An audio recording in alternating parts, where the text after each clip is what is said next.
Welcome to Prose and Cons, a podcast by writers for writers, brought to you by Precipice Fiction. Precipice Fiction would like to acknowledge the people of the Eora and Durag nations as the original custodians and storytellers of the land this podcast was created on.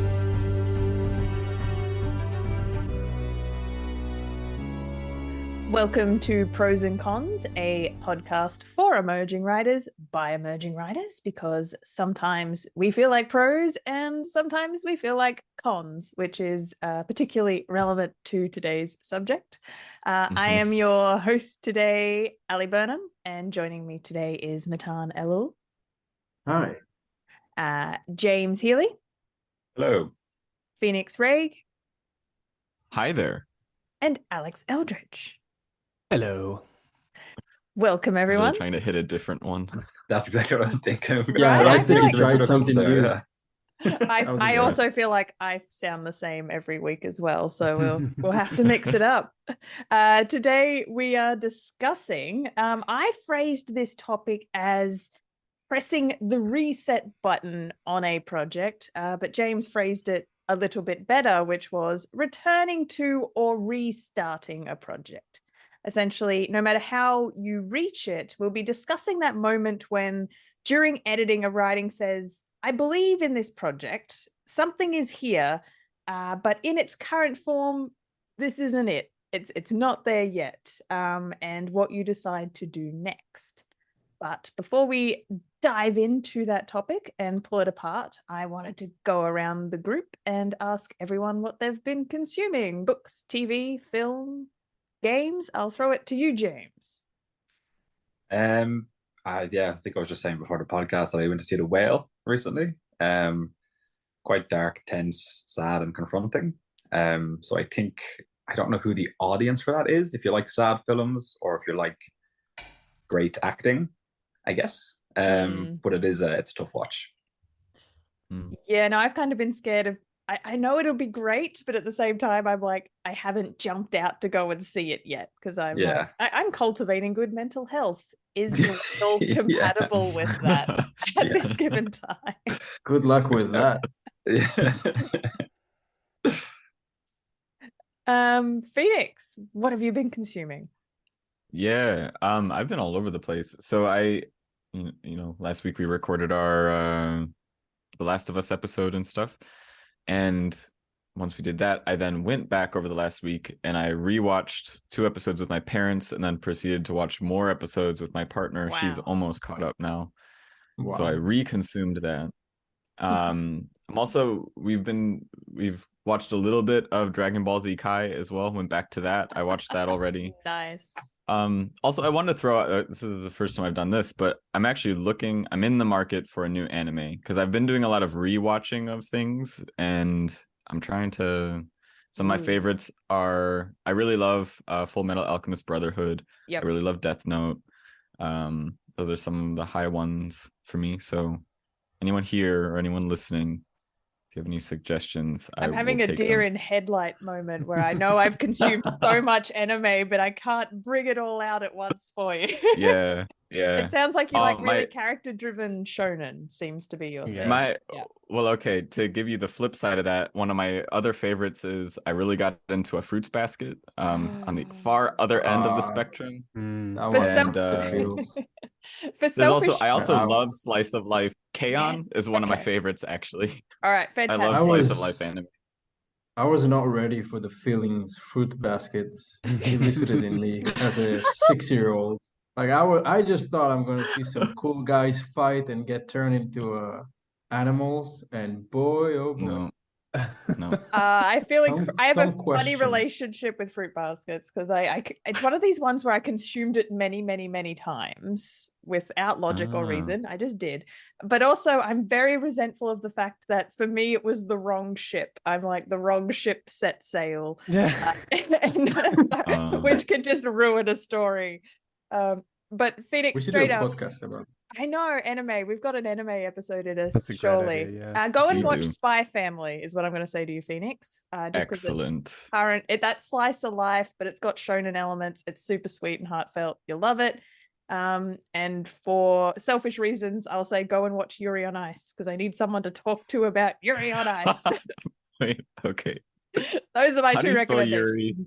Yuri? Yuri. I spelled it Euri. Okay, cool. You'll get there eventually. Yep. Yeah. It's the ice skating one. It is fantastic. Everyone just go and watch it. Awesome. I'm not even gonna sit here trying to sell it. It's every moment you're not watching it is wasted. Right. Now that's and the other thing that I'm currently working through is I finally picked up Breath of the Wild and finally like feeling into it. I got really intimidated by the survival aspect and fell off board, and then I just recently picked it back up, and it's so rewarding. Oh my gosh. And Allie can't handle this. Sorry, I had to mute for a coughing fit. All right. Oh, Are you okay? But I am. Thank you. All right. What have you been consuming, Alex?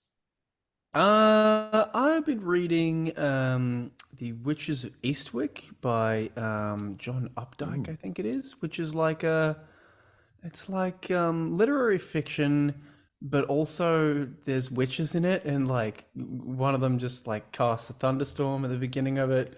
It doesn't seem particularly scary or violent. It's more just almost like a slice of life sort of thing, but in like literary fiction form, which is very fun. It's very slow going at first when you do it. It's very like rich prose, so I had to kind of reconfigure my brain to be like, okay, it's going to be explaining for about a paragraph at a time and everything, but that's fine. And it is really beautifully written. Fiend, I think I'm going to another thing that I have been watching that is going to be my recommendation for you would be Chainsaw Man, which is a shonen that's very heavily character. It might be one of the most, maybe not the most, so the most character like driven shonens I think I've watched. Me and Liz just binged that in the weekend when we were like, wow, where's season 2? And now I'm sad. But that would definitely be my recommendation. Like prepare for it to be very dude centric in the way some anime can be. It is. Yeah, like if it's a lot of. You can roll your eyes at anime being incredibly sexist, but once you get over that, then you have a really good time and there's great character stuff. But there's a bit of a deep breath with Chainsaw Man once you get over that hurdle. Noted. This is so good.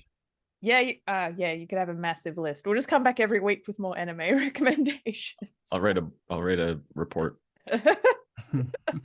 And Matan, what have you been consuming? So I just kind of walked into a bookstore and picked up a YA fantasy. Sometimes I just try to pick a book I never heard about. I try not to read the reviews. I just try to see if the first page works for me. And I gotta say, it's a hit and miss for me, this habit, because sometimes I will just buy a book and on page 30 discover that I don't really like it.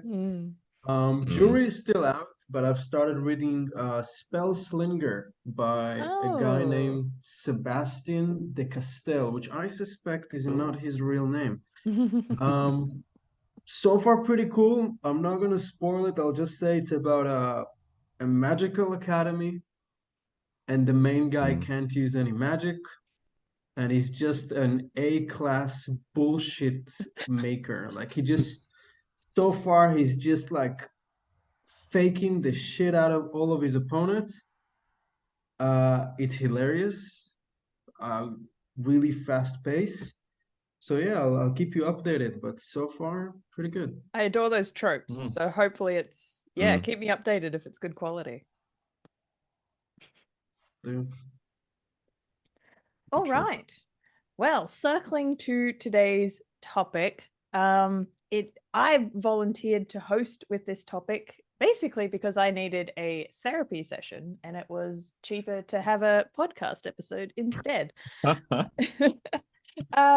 We're here. Thank you. Yeah. So Yeah. off the back of what I'm consuming, it'll lead into it. I'm currently listening to 2 audiobooks that are re-listens, rereads, books I've already consumed. English Passengers by Matthew Neal, and I'm listening to The Name of the Wind by Patrick Rothfuss again. This is like my 4th time through, maybe even Wow. 5th. And Such a great narrator, he really is. Oh yeah, no, the best narrator. That guy. Anyone would be lucky to work with him. Wow. One day. Yeah. Plug. Nathan actually went out to lunch with him the other day. It's fantastic. Just Really? hearing all these anecdotes while I'm listening to this audiobook again. Weird experience. Whoa. But there's a strategic there's a method to the madness re-listening to these books again, in that they're both first person retelling style, and I have wanted to consume this because I've decided to hit the reset button on my major project, Cypress. You've all probably heard me talk about Cypress a lot. It's my historical fiction, and I had originally written it in 3rd person.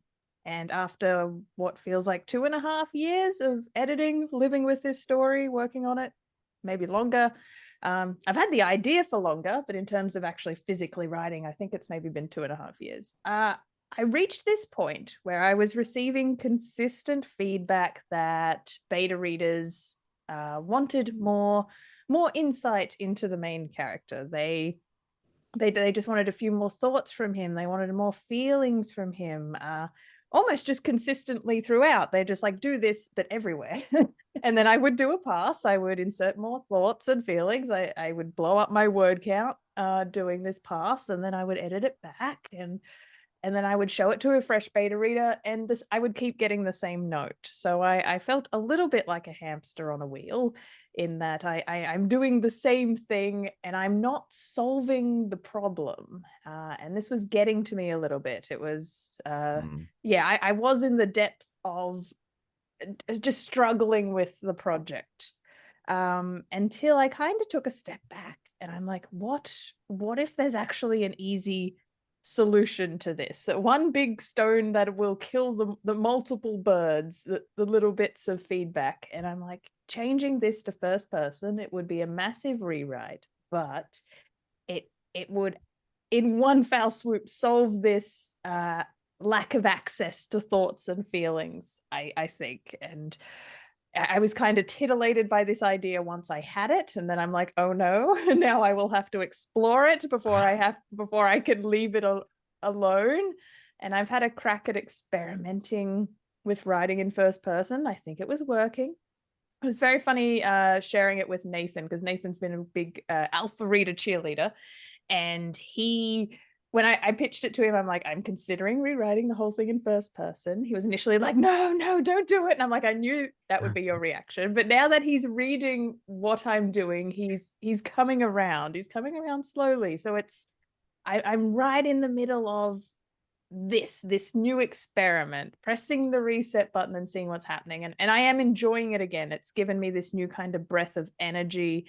I think this is going to work. And I've always known it was a project that would succeed off the back of the main character. The main character, the audience connecting with the main character. When people think of the project, they need to think of the main character. And if putting it in first person solves this for me, then, maybe I've cracked it. I don't have all the answers yet, but that's just where I am with that. So I wanted to ask all of you if you've ever experienced anything similar with your own work, if there's ever been a moment where you've returned to something and done something drastic to it. It's probably not as drastic, but very similar. I've been trying to chip away at a novel that I started in 2020. Then at some point I changed it to first person present tense, and I've gone back and I feel like the voice isn't working. So I've been trying to rewrite it first person past tense, just because, there's something about the present tense. The character is meant to be, he changes a lot, and I felt like it was written better when you had the character's voice, who he becomes at the end, recounting the details of what happened, Yes. explaining his feelings at the time, but with his newfound knowledge, the voice was a lot stronger. Whereas I tried to change it to present tense to make who the character is at the beginning more relatable and empathetic. But then I felt like I lost an awful lot of what made the story kind of stand out in terms of the voice. So I've gone back to and slogging through trying to rewrite it now with the two characters in mind almost. The character at the start of his arc and the character at the end of his arc. That's fun how that's two different lenses. So did you say you started third and then went to first, or you started? I think it was always first person. Always first, but it started it's the past tense. Yeah. So the character had all of this knowledge and all of this belief as he was recounting things from when he didn't believe, basically. And then I went back and rewrote it to strip out all of that belief, to try to show the character learning these things as it went on. And I just felt like it lost a lot of what made it interesting. It kind of got a little bit, there was something unique about having that almost the two perspectives, and you have a character going through something and the audience recognizes it, but then he's also got this, what I didn't realize at the time was blah, blah, blah. And it almost created I don't know what you call it, when it kind of, the character starts to feel inaccessible, kind of put you at a distance from the character. So I decided to strip some of that out to make it more relatable. But then I think maybe it worked better that he was a little bit alienating. So I don't know. I'm working on that. I love that juggle and kind of. So what I keep coming back to is trying to make sure I'm being led by my own taste, because it's in these big moments of questioning that I'm like, well, am I doing this just because I want to do something to it? Am I a little bit lost in the wilderness? And I have to keep coming back to, well, letting my personal taste and what I want to read and what I want to enjoy. If I'm enjoying it, then I'm like, surely I'm on the right path. Just to crack it a bit deeper, what you're saying, James, about the different lenses, lens for both, we're sharing this as a commonality, that this is what we're changing about our work, is I found a lot of the feedback I had on my third person draft was someone would say, oh, I like it better when we're in his head. I don't like the narrator's voice as much. And I'm sitting there being like, there is no narrator's voice. It's all the character's voice. What are you saying at me? And then in the third person, I was always trying to make sure, I'm like, no, there is no external narrator. It's always Will's voice. It's always Will's voice. And because I kept butting up against this, then I'm like, again, maybe first person will solve this for me. There will never be any confusion that there is an external narrator looking at this. And I do enjoy the retelling aspect as well, because I've never really had a crack at first person before. That's why this is so new and scary to me. And I had to make the decision, the distinction between a first person in the moment, as you're describing, James, and then the first person that is a retelling. It's the voice, the character's already at the end of their arc looking back. And I think I can lean into that because I'm working in historical fiction. And I think that's a fairly common trope of historical fiction, is that it is a retelling, a grand retelling. And both Name of the Wind and English Passengers do this. It's a sit down, I'm going to tell you a story. But it kind of allows you to scatter hooks that otherwise you wouldn't be able to, by having this not just being a first person story, but a first person story being told by that person, like in world. Kind of allows you to, especially with the story, I don't want to spoil it for the people who are going to read it eventually, but in the case of Cyprus, there's a lot of things that happen that are not going to happen in this book, but are historically significant.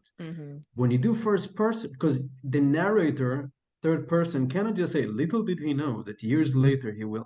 It breaks the immersion. Well, but first person can say, well, it could, but first person. It depends if it's.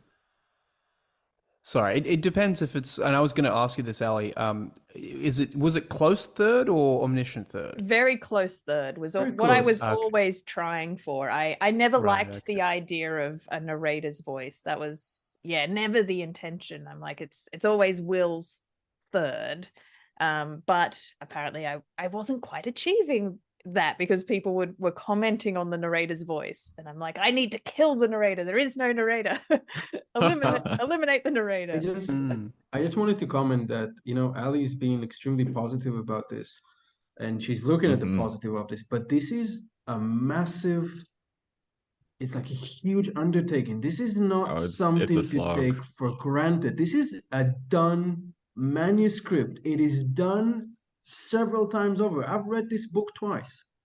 And it's just, this is not someone who's like 20,000 into the book. It's like, hey, maybe I'll just, kind of. Mm.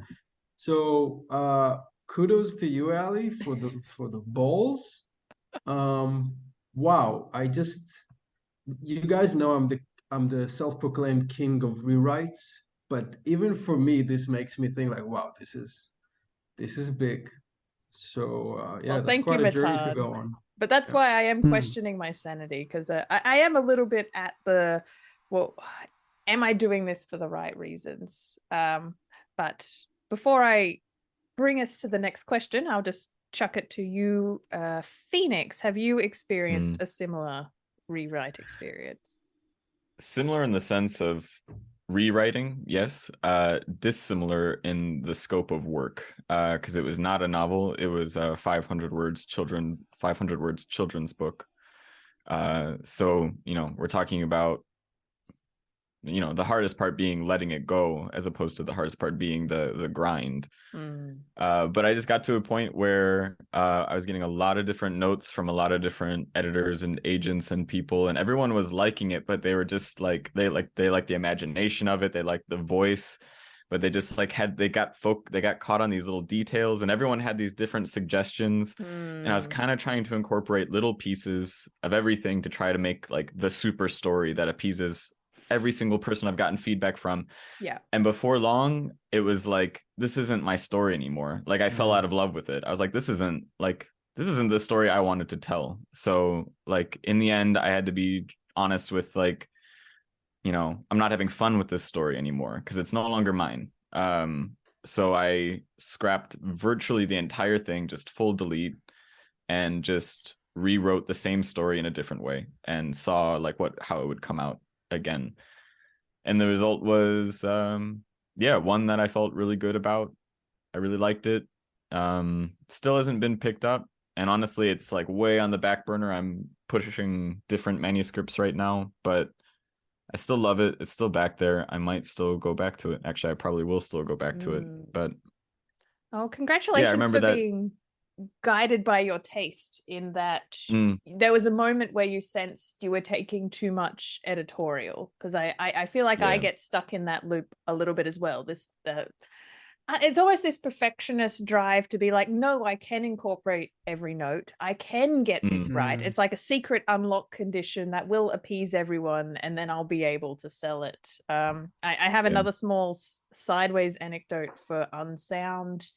Was a little bit like this, but by the nature of Unsound and because of all the intersectional communities we were consulting with, no joke, I was probably receiving editorial notes from like 20 different people per draft. There was a lot of notes, and I was really receptive to the notes process, because I'm like, every note here is incredibly valid, and I need to do all these notes justice. And that's a script that if you look at the first draft, so the shooting script, is unrecognizable.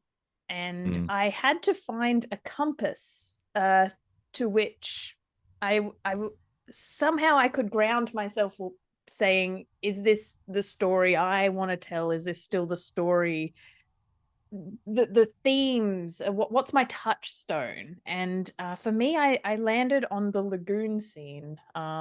I know you lovelies have seen it, but just to remind you, that's the one where they go swimming, and there's a scene where Finn kind of balks and doesn't want to take his clothes off, and then they kind of have a healing conversation, then they go swimming while they're clothed.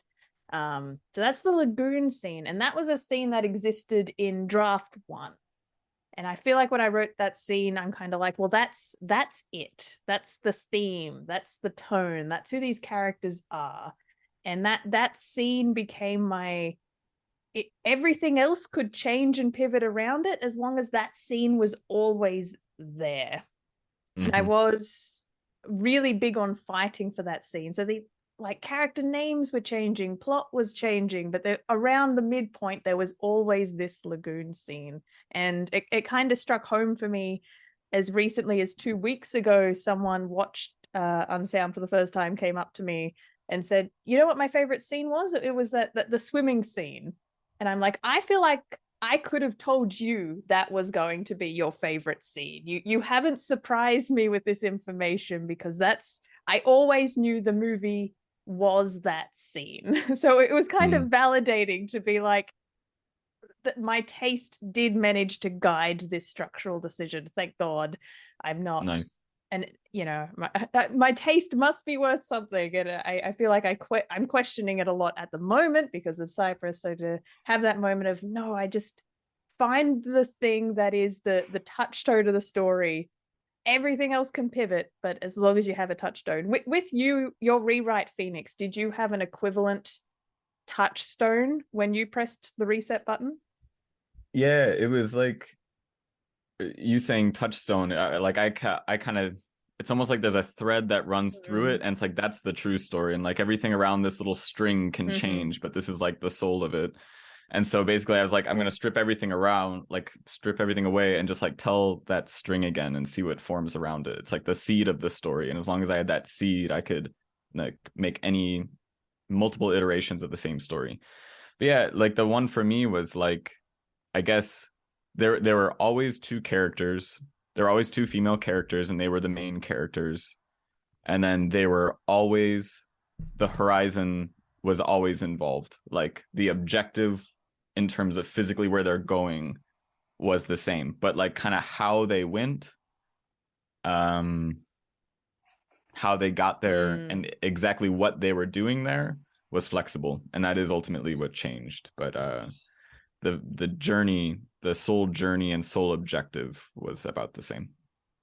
Very cool. And I admire your ability to, now that you've found a version of it that feels like home, that you can comfortably put it in the drawer, even though, as you said, it's not out there. Because I think films trained me a little bit to be like, well, a thing's not done until it's out there.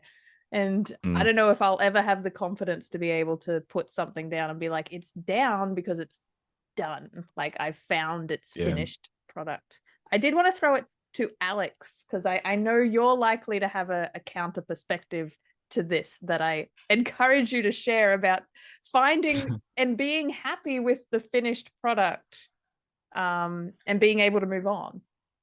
Yeah. Well, I think my perspective on this is you can't please everyone. That would be if I were to sum up my take on it, that would be that. So the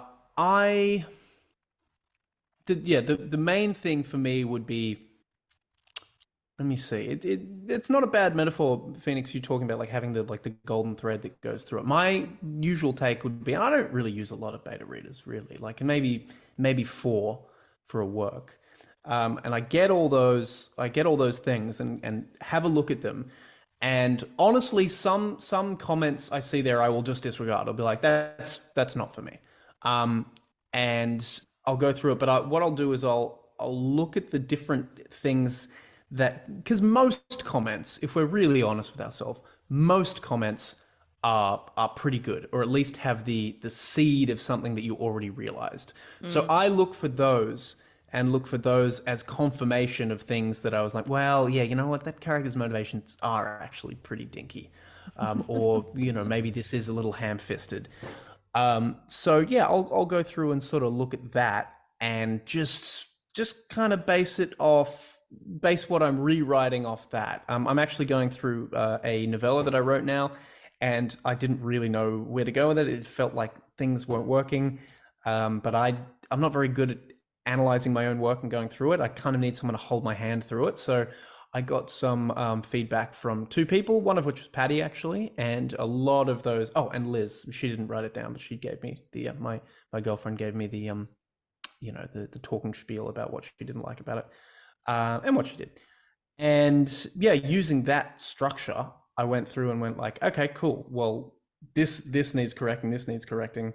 I can probably leave this. It's probably good until this bit, and then this whole thing is a train wreck. But yeah, like most of those comments I'll at least consider. But yeah, I'm very happy to just go like, no, this isn't applicable to what I'm trying to do here. So I think feedback in that sense is very important, but I think it always needs to be filtered through, as you keep saying, Ali, personal taste. I think that's the through line from which it needs to be approached. Yeah. This specific question's for Matan, because I feel like you might relate to this, Matan, but I'm kind of interested in the myth. I'm going to use J.K. Rowling as an example, but we get the famous stories of the author who writes the masterpiece, and then they're, querying it around to publishers, and they get rejected 12 times, and we get to sit there in hindsight chuckling that it's like all these publishers missed out on the masterpiece. They just couldn't see it. Rather than the counter narrative of the author who goes, oh, I'm constantly being rejected, my stuff must be crap, I must take it back to the drawing board and reset it. Rather than, I do like the shiny myth of JK being able to sit there being like, no, I already know it's genius, I just have to wait for the audience to be ready for my genius. So I wanted to throw it to you, Matan. If you found yourself in a place to query, a place, I don't know, could you, how do you feel about that myth of the waiting for someone else to accept your perfection? I think that's the $1,000,000 question. Is it me or is it you? And that's the big one, I think, as writers, because to be a writer in the first place, you gotta have some sort of irrational confidence that you have something interesting enough to say that people will pay for it. And even past that point, I think that it's always like, I've had rejections from agents. I had nice rejections. I had indifferent rejections. And you have that thought in your head, like, is this not the right agent, or is the book just not right? Another good case is Patrick Rothfuss, who comes up on occasion in our podcast. He dubbed himself the Prince of Rejections. His book took 14 years, but he'd been shopping it before. Brandon Sanderson, apparently the guy wrote, what, I want to say 12 books before he published one of them. Yeah, but that's an afternoon for him. Yeah. Yeah, but the point is that he sold book number 5, I think it was Elantris. Yeah. So that means books 1 through 4 were not sold, and the guy kept chugging at it. So yeah, I think the perfect spot to be is somewhere where you gotta have that anchor, like you said you had with Unsound, and you gotta know, this is what my story is about, and I will die on that hill. But you also need to have that reasonable voice in your head, like Alex said. Most comments kind of confirm something you knew. Like, you knew the motivations were a bit dodgy or dinky or whatever you guys call it in Australia, and you just hope no one will notice. But once they notice it, you're like, okay, I gotta do something about it. So I didn't really give you an answer. I guess that well, if I knew, tell me a little bit about your own writer. writing. Can you give me an example of when you've gone back for a hard rewrite? Okay, so I wrote my first full novel in about 3 months. When I was 21, I just finished the military. I decided I want to be a writer full time. 3 months and was out. About 90,000 words. Then I came to Australia and I told myself, Mate, you're gonna sell it, and the path to superstardom is it's about to begin. And the next 2 years were just probably the most intense rewriting I've ever done. Just rewrote that book so many times, shopped it, and it was what, 70, 80,000, 90,000 words. It ended up being like 150,000 word monster. Wow. And most of these words did not exist in draft 1. Wow. It was like a complete Frankenstein's monster. There's no other way to describe it, but it was a learning process. So what I'll say to any listener who's really thinking, look, there is a timeline where you undertake this massive thing, and and it works out and it's the right thing to do. But just make sure it's not a personal tasting. Just make sure it's not just a specific reader not being the right reader, a specific publisher not realizing that Harry Potter is going to knock it out of the park. That's what I would say. Be sure. There is I remember, was this I can't remember if it was you, Ali, or Matan, that said this about like waiting. Oh, with the example of J.K. Rowling waiting for the, like, my book's good. Like, I know that, and I'm just waiting for the market to catch up. That's actually like, if you do have confidence in your taste, do stick to that. I don't know. Like, I'm just thinking right now, like, I have agent representation for one of my children's book manuscripts. And we haven't found a publisher for it yet, but she specifically told me, I want to hang on to this one. I want to wait to see if the market turns around, because right now the market just happens to be cold in the type of story that is, but she still likes it and she wants to keep holding on to it. So I'm like, yeah, that's fine. It's also a great permission piece to be like, that one's frozen. I can't touch that manuscript. It is nice. Which is like if anything, like, that's probably my favorite part of having representation for that one. I'm like, that one's locked under contract. I cannot touch that. And it's just, it frees up that mental space. But it's nice to know that it's like, you know what? Yeah, I'm happy with the shape of that story. It's one of my favorite children's books right now. And it's nice to have that confidence to be like, and I'm going to push other manuscripts to other agents, other publishers, and focus my energy elsewhere. That one's going to sit in the drawer and we'll see if the market comes around. And honestly, if it doesn't, I've had a lot of opportunities that came up because of that manuscript that I have gotten to drive with. But it's nice to be able to let it be there. You're like, yeah, we'll see what happens. I like it, though. I like the story how it is. Yeah, no, that's really nice. I did want to draw attention to this contradiction that I feel is a contradiction in my own beliefs that I think's been warped by working in film. So I'd love for you guys to jump in and tell me I'm wrong.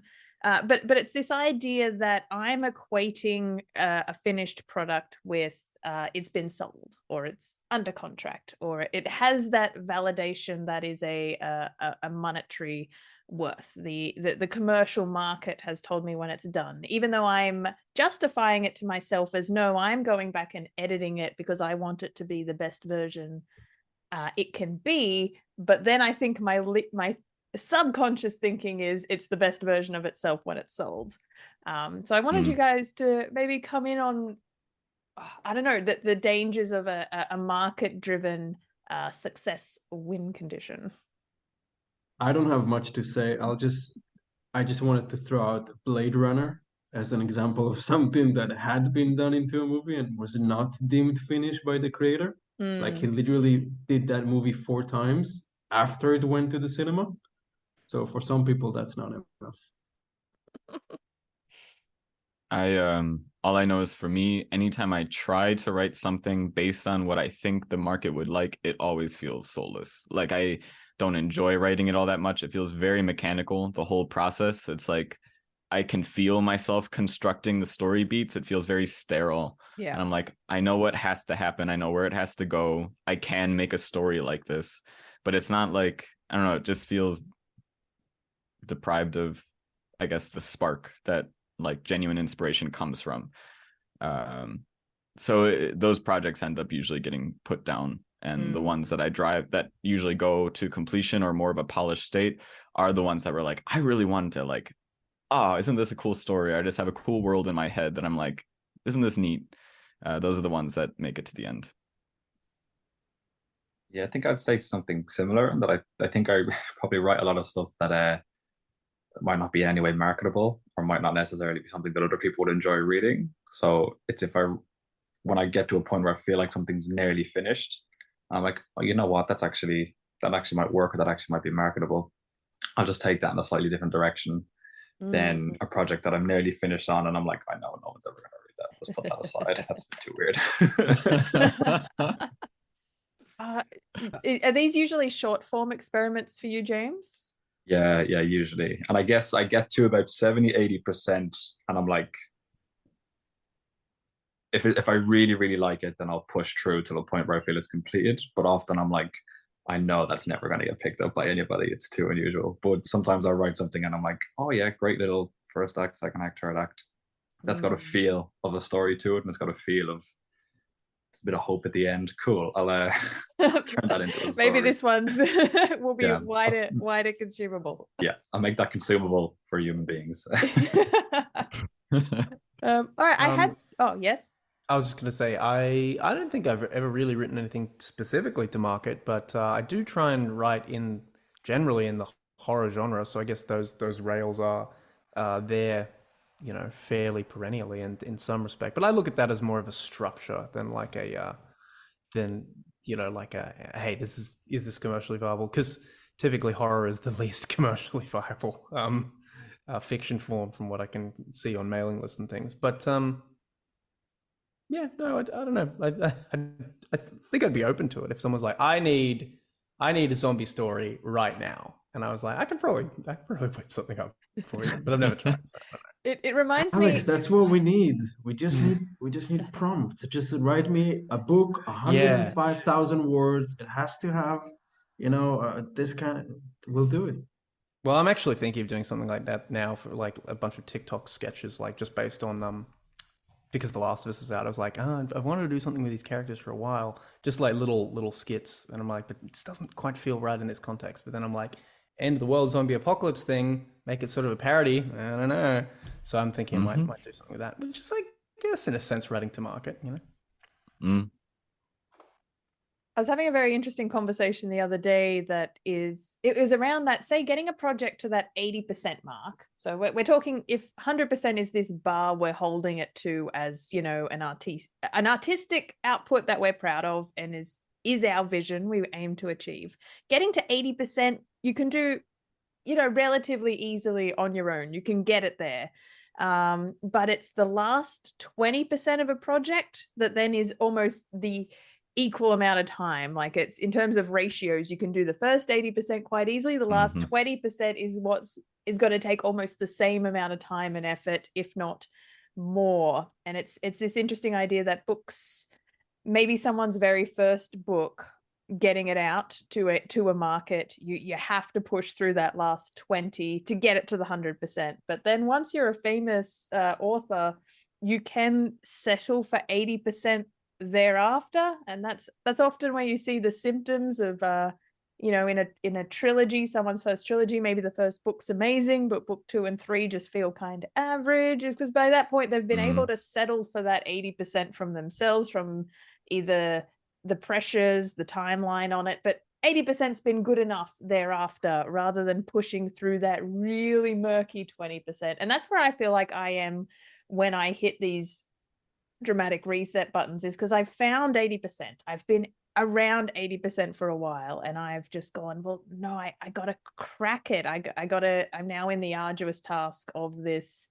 It almost equating it to a movie. I'm in the climax of the movie. It's the trials that I've got to overcome just to get to the final bit. The all is lost moment. As in the television show Lost? No, it's from Save the Cat. All is lost moment is like where everything, okay. Rocky's wife leaves him, I thought you were talking about the writers of Lost. No. And when you decide to write a complete manuscript again, yeah. But I find it interesting that you say, the 80%, the 100%. I always felt like when we see the 100%, would we know it? Yes. I mean, such a good question. I'm not sure if I'm making up this anecdote or I heard it, but did someone ever say that the Mona Lisa was never really done? Like he never stopped touching it until he died or something? James, you're nodding because you heard that too? Or am I just spouting fake news? I'm not sure. It's kind of what I was going to say, that maybe there is no such thing as 100% for an artistic project. You just get up to, it's kind of like a black hole. The closer you get, the when Phoenix's agent decides to sit on it, that's when you know. That's what you need it for. And you could be there. That's where I was going with this. That I feel like the 100% almost, for me, it can't come from me. It has to come from someone else. Someone else has to read it and just really enjoy it. And at that point, I'll say, well, if I touch it, maybe I'll, take away that enjoyment that reader has felt. So at that point, I think it's done. I think for you, Matan, the 100% mark might be when someone comes and grabs you and physically pulls you away from like restrains me and takes away access to my drive. It's done. No, I want to get 3 more adjectives in. I'm just going to the toilet, I swear. No, but I do think it's a shift in goalposts for sure. But I think there's a lot of value in what you said there, Ali, about that last 20% being the hardest, and then knowing how far through that you have to persist, because that, the sophomore slump or the late career sort of dip is definitely a thing. It's something I think about all the time. I like probably way too much considering where I am in my career. But it's definitely a thing, like there's a great quote about this from of all things, the lead guitarist of Tool. And he said, let me make sure I don't butcher it. He said, it's not good when it's done, it's done when it's good. And the problem is knowing what good is. And that's an almost indefinable thing to figure out. That's the really hard bit. So yeah, I do think external, having someone say, no, this is fine, is probably helpful in that thing, especially if you're like nose pressed right up against the glass of the project for a really long time. Oh yeah. I did want to wind up today's conversation with some examples of famous works out there that have gone through this, and potentially creators who have gone through this. It's really hard to get true anecdotes for this, so I'm defining it as the original creative team going through pressing the big reset button. So it was not finding examples of, say, movies where another creative, like another writer, a ghostwriter, has been on to rewrite it. I'm not talking about those examples of rewrites, and I'm not thinking about times they improvised something on set and they changed it. No, I do want to dive into the writers going through this struggle. And the best examples I found were two Disney movies, because they're quite well documented, the making of a lot of Disney processes. And for the most part, Disney's pretty good at, once they land on a creative team, they stick with that creative team. They don't do the thing of, we're just going to throw it to someone else to rewrite your script. They're actually really into, here's a feedback pool of 40 people who's going to tear your shit apart and you're going to do notes. So it's a crucible inside the Pixar Disney machine. I have Frozen here as an interesting example. It has its origins as originally calling it the Snow Queen, and one of their very early ideas they wanted to do in 1936, as Disney himself wanting to adapt Hans Christian Andersen. But it was just a project that never quite got there, so it was shelved and put in the big vaults of the Disney backlot for many, many years. And then there's an interview with eventual screenwriter Jennifer Lee, who came onto it. And what year was this? Probably 2008, I believe, was around the time she was brought on to take a look at it. And she says, we had a very intense schedule. When I came on, we essentially started over, and we had 17 months. We were in place. A lot of choices had to be made fast. And the changes they made from the original version, so Elsa and Anna not originally being sisters, Olaf was more of a mean kind of character rather than the quirky modern Disney goofball character.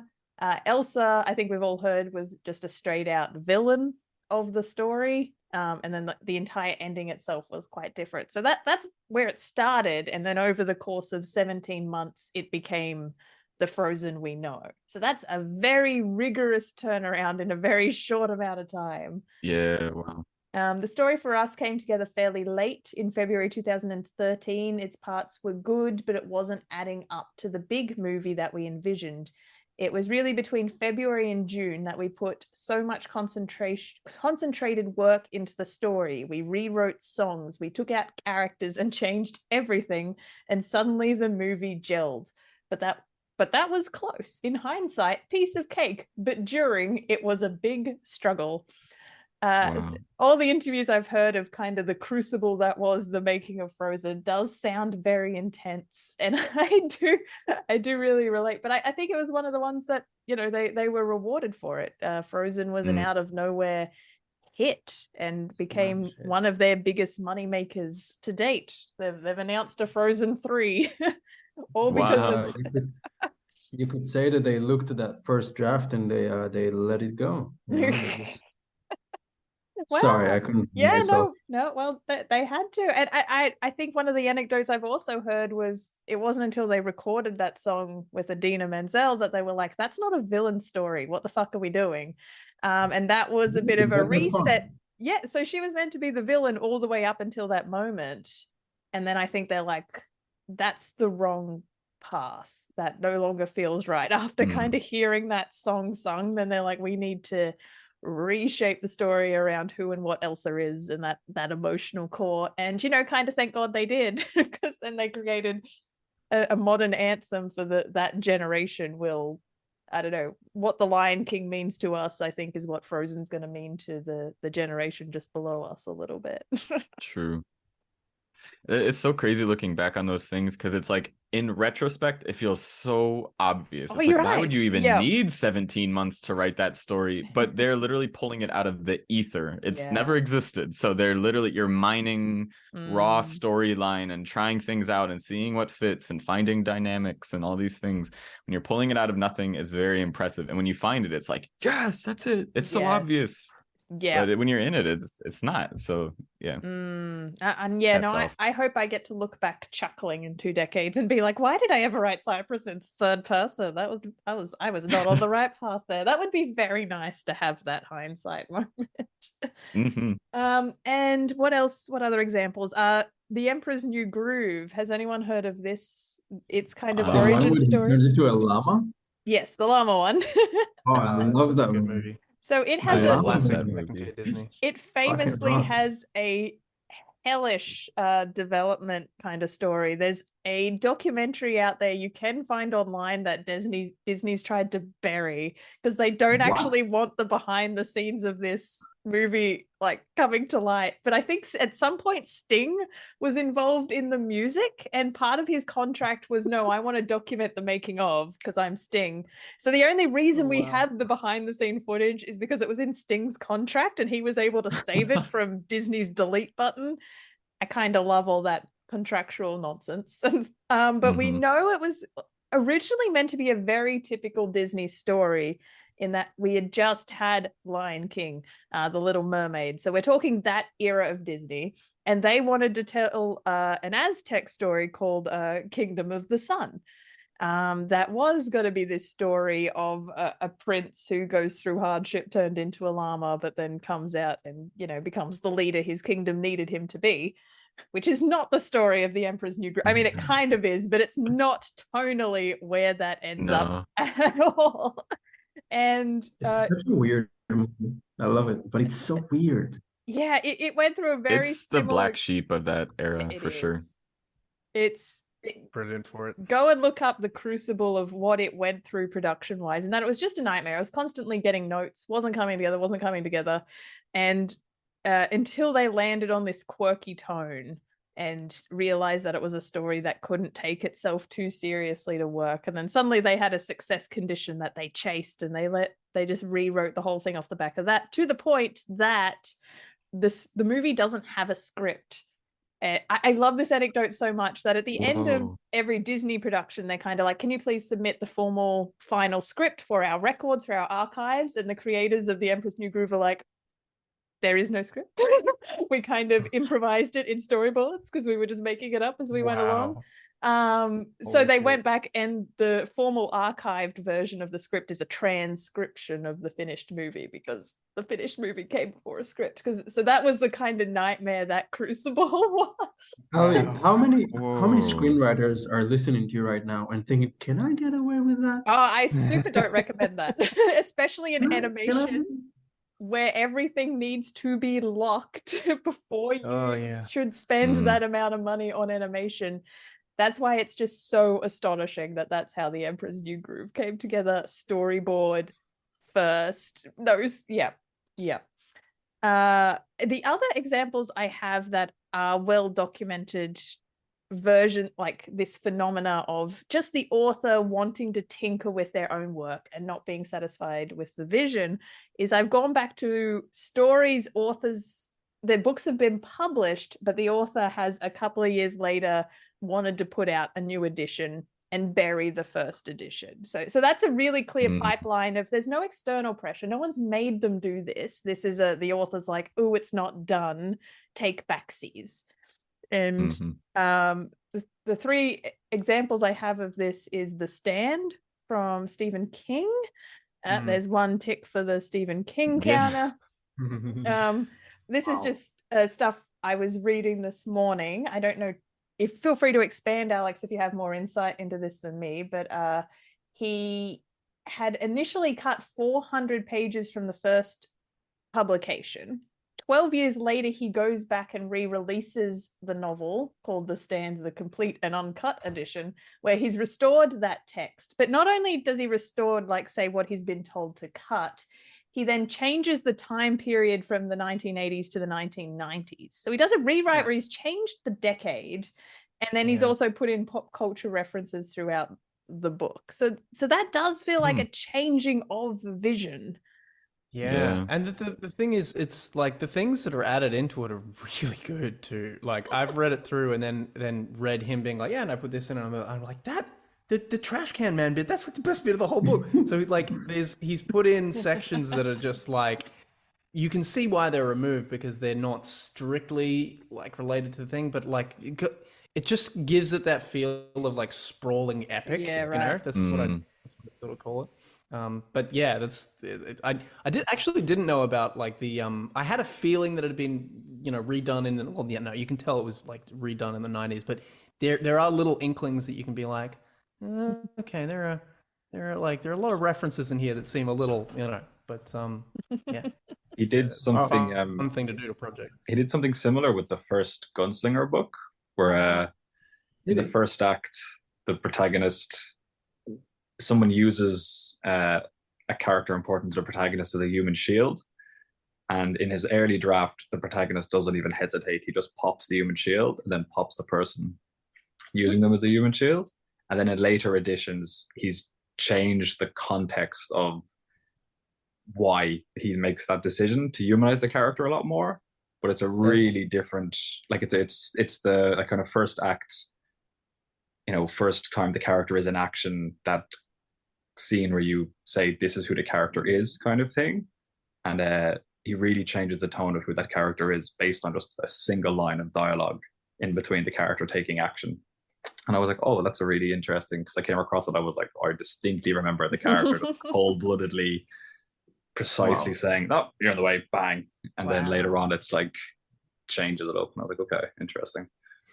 This happened in Star Wars, that the who shot in the first original version, right? Who shot first? Han Solo shot first, I think, in the original one, and then they're like, no, Han Solo's a hero, he can't shoot first in a bar fight. And I kind of love that example applies to this, I think, because that's not studio pressure and a director going back and being like, no, this is my vision the whole time, I finally get to do my uncut version. No, that was literally George being like, no, I'm still playing with the creative material and have changed my mind. It's a good example. Matan, feel free to jump into this one. You might know more about it than I do. The Hobbit. So Tolkien initially released The Hobbit. Let me just talk through what's in 37, 38. Yeah. So as he was, I think he may have even been working on them a little bit simultaneously. Sorry. So rewinding before he releases The Hobbit, say The Hobbit's done and it's sitting in his drawer, and he's now tinkering away in what would become Lord of the Rings. And the importance of the ring is increasing, like becoming more and more dramatic in the plot. So he's, instead of adjusting what his new work is, he's going back and adjusting The Hobbit to match what the Lord of the Rings is becoming. And I think there is a 1937 publication of The Hobbit where the original Gollum is less menacing, and so I'll just read this out. He's less menacing, and the prize, so in the Riddles in the Dark chapter, Bilbo and Gollum talking about the ring, the prize in the game of riddles Bilbo's survival rather than the ring itself. In the original version of The Hobbit, Gollum is quite happy to give away the ring when he loses the game. He's rather bummed that he can't give it to Bilbo because he's lost it. Bilbo has already found it. So he's gone away and tweaked the whole dynamic of this, the riddles moment and what the ring is doing to Gollum. And But that's the thing. First of all, this is a really cool anecdote because most of us, having been born in the 80s and 90s, and read that initial version. We didn't read this, we read the new version. But I think it's really interesting because you said something. He did work on both of these projects kind of at the same time. I think there was a little bit of an overlap. He had this, he was kind of world building in his, you know, like in his free time. He was doing the language and the ancient world, the elder world. And then he did The Hobbit because, you know, we discussed writing to market. His passion project was the elder world, was all the thing with the gods and the mythology he made. But the book that he could actually sell was the children's story, The Hobbit. And when he does write The Lord of the Rings, which, by the way, took him 12 years, so you bet there were a lot of rewrites there. That's kind of him going full circle and writing, I guess, what he originally wanted to write, which is this epic tale. The slow discovery. I think so. The thing that blew my mind was in that original publication, apparently the High Elves were known as gnomes, and he's renamed them to High Elves. Get out, really? His high elves were called gnomes, and then he's like, I'm gonna that one's a little undercooked. I'm gonna call them high elves. The gnome. Can you imagine fantasy for decades to come if he hadn't made that creative choice? Just the domino effect that high elves aren't what we know high elves as. They are suddenly gnomes. Was his vision of high elves different, or was it just the name? Yeah, elves were like it's written as renaming here, and is what this says. I'll have to go back and try and dig out this original publication, because if they actually looked like garden gnomes, that's also exactly very what I'm different. picturing them as now, rocking up to like save the day and Hell's Deep with the big red hats. This is another interesting one. Instead of bows and arrows, they just throw each other at enemies. It's very comical. Very just before I move on from this, I love how this ends. So he's gone back and so he's released Lord of the Rings, and then he's been able to fix the discrepancy in The Hobbit now, where the ring is a bit more of a corrupting power. So he's done that, but then he's attempted to go back to The Hobbit once more. So after the Lord of the Rings has come a big hit, and actually, well, I know it takes a while, but say people have been receptive to his darker themes and the more serious tone of Lord of the Rings. He has the inspiration that he wants to go back and rewrite The Hobbit more in line with Lord of the Rings, these darker themes. And I love this quote right at the end where it says, he made it a few chapters in before everybody sensibly stopped him and told him he was ruining the original work. Those chapters have been published in a volume set called The History of the Hobbit. So you can find his attempt to rewrite The Hobbit in the darker theme before people, dragged him away from the keyboard or the typewriter and said, stop, leave The Hobbit, it's fine. You don't have to go away and readjust it. So I really relate hard to the impulse of poor Tolkien being like, it's not done. It's never done. It's not the vision. Oh my gosh. That's actually, I wanted to say that back when we were talking about like the 80%, the 20%, I just wanted to say it's like, I feel like 100% for me exists, but it's a moving thing just based on who I am at the time. Yes. Like the book that is under contract, my agent's the one that actually gave me the last few notes that I changed in it before she took it on. And when between like with her notes, I actually felt like a drop-in sensation of like, whoa, that's done. That's what I want it to be. But like chances, like if I reread it now, I might have things the story might change a little bit, just as I'm a different person now from when I originally wrote it. So, it was 100%. Maybe it's, I don't know, just a different person. That's almost the curse of taking so long with these projects is, who we are is changing, and even our craft skill is changing. So if I feel like I'm a better writer this month than I was last month, of course I want to go back and edit what I wrote last month. And it's worth bearing in mind that there's always another project. That's always my go-to. It's like, if this is a 5-year process, it's almost like the length of time you need to invest into that will necessitate that you need to do it. But It's like, painting the Sydney Harbour Bridge. By the time you get to the end of it, you have to start repainting it because the skill set's changed. So sometimes I think it's just like, maybe it's good to put this onto a different one and have that be a different era. Were you going to say something, Matan? Did you have an anecdote? No. No. I thought I Agreed. interrupted you before. Just agreed. No. I did have one final one that was Frankenstein. I didn't know this. It was apparently originally published anonymously in 1818 and then reprinted in 1823, Mary Shelley putting her name on it. But then there was another version in 1831, and the revised version that came out, Dr. Frankenstein retained a capacity. So in the original, a capacity for good and a certain control over his actions in whether to pursue his experiments. But in the 1831 version, leaves him caged to his fate by forces outside of his control.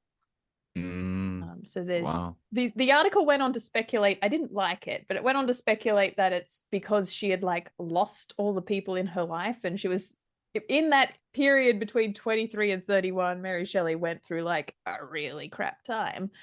So this article was speculating the reason she wanted to go back and make Victor Frankenstein, less in control of his own fate and more of this doomed poor creature himself was because of what was happening to her in real time. I'm not a big fan of that kind of speculation and reading into autobiographical details, but that is one potential reason why she changed her creative vision from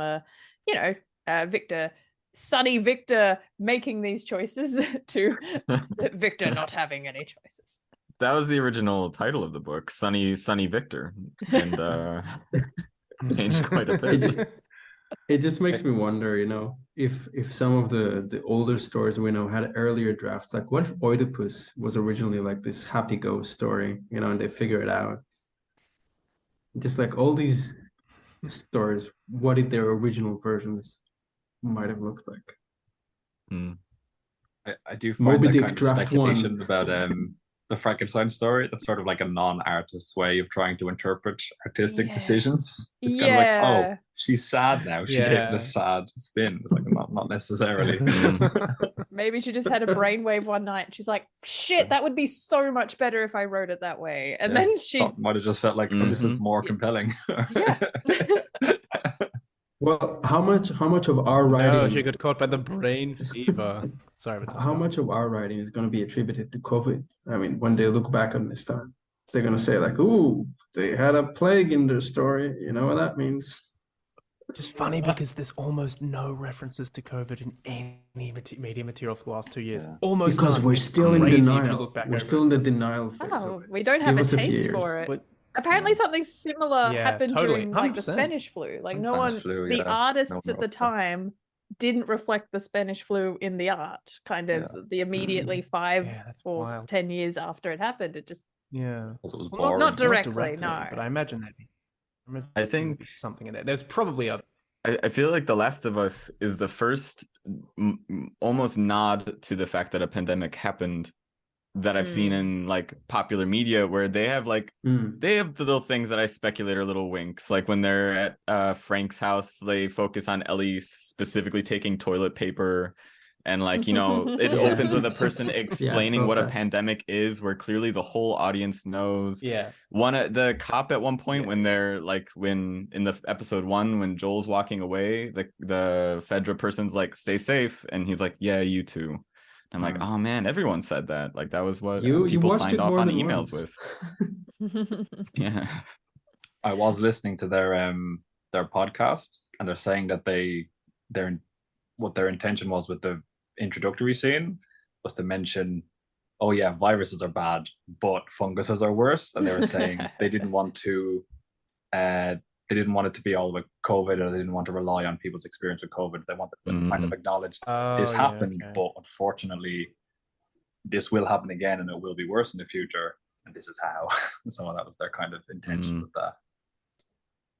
Very interesting. Yeah, and like you were saying, if I end up publishing a lot of work I feel like people will look back at my work and be like, he must have been so affected by COVID because everything he writes Sure, about I'm is sure. post-apocalyptic virus. High school and I'm students. like, nah, I was doing this forever. And on that note, Poor man. Phoenix, do you have a quote for us to wrap us up today? I do have a quote. Okay, and this is by the Oprah Winfrey. Step out of the history that is holding you back. Step into the new story you are willing to create. That's Lovely. just good on so many levels. Perfect. Wise words of Oprah Winfrey. So thank you everyone so much for listening. We would love for you, if you've been enjoying the Pros and Cons podcast, to leave a review on Apple Podcasts or on Spotify. That helps other people find this podcast and discover it through algorithms. And if you would like to reach out to us for suggesting episode ideas or feedback, you can contact us via our website, which is www.precipicefiction.com, and there's a contact us button. We would love to hear from you, and thank you so much for listening. See you next week. Hey, thank you. Bye. Bye. Thank you. And thank you. Nice and smooth. Yeah. That was